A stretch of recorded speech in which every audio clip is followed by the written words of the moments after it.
because we exist in a multidisciplinary environment, because we have people with multi-fluencies, we're often in situations where people have aha moments, eureka moments. We started looking at how endothelial cells, the cells that line blood vessels, control blood vessel diseases.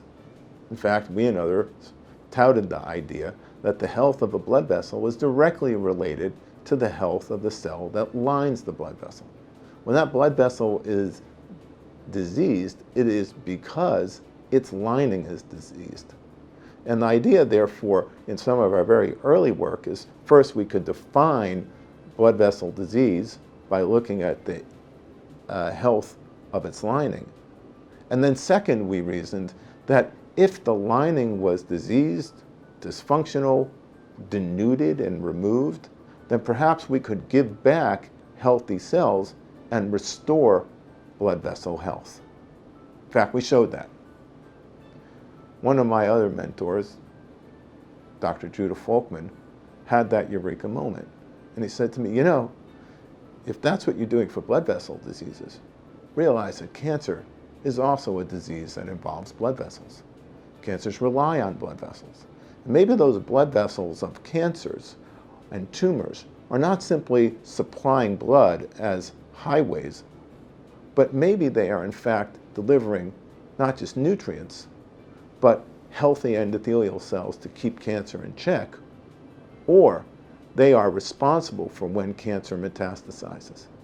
If the endothelial cells that line the blood vessels that feed a tumor are themselves dysfunctional, if they are themselves diseased, then they'll actually promote cancer.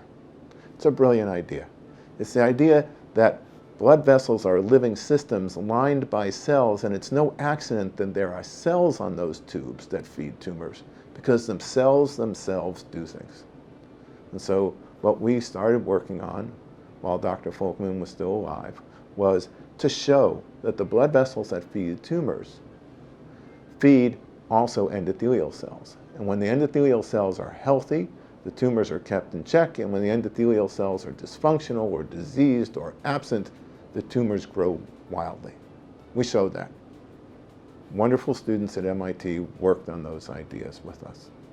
And now we're preparing ourselves for propelling to where we are in vascular disease to get this to the point where we can actually test these hypotheses and test how these constructs might be able to control metastatic cancer. We can cure, if you will, cancer in mice, but many things can. Now our object is to see if we can have an impact on human cancer diseases. We're increasingly building walls between potential partners, and we need to break those down. We need to make it easier for people in the various domains of science to work together, be they in academia or industry, constituency agencies, different parts of the world. We need to make it easier. And in point of fact, to some degree, they're becoming more difficult. The other challenges are that as everyone becomes more and more adept in their disciplines, and their disciplines grow, they also grow farther and farther apart. So the challenge and the opportunity is in multidisciplinary science is to allow all the disciplines to grow, but not grow apart. And to allow people who are fostering disciplines in domains that don't exist together or don't reside in the same space, spiritually as well as physically, to interact. There are really exciting things that are going to happen in the treatment and diagnosis of major diseases. And they require now that we train people differently, and we train people to think about what we do differently. It means that we need to train people so that they are not only engineers that can appreciate biology, but engineers who know biology, and biologists who understand mathematics, and mathematicians who understand material science. We need to make everyone in the room not only recognize that there's another language, but understand those other languages.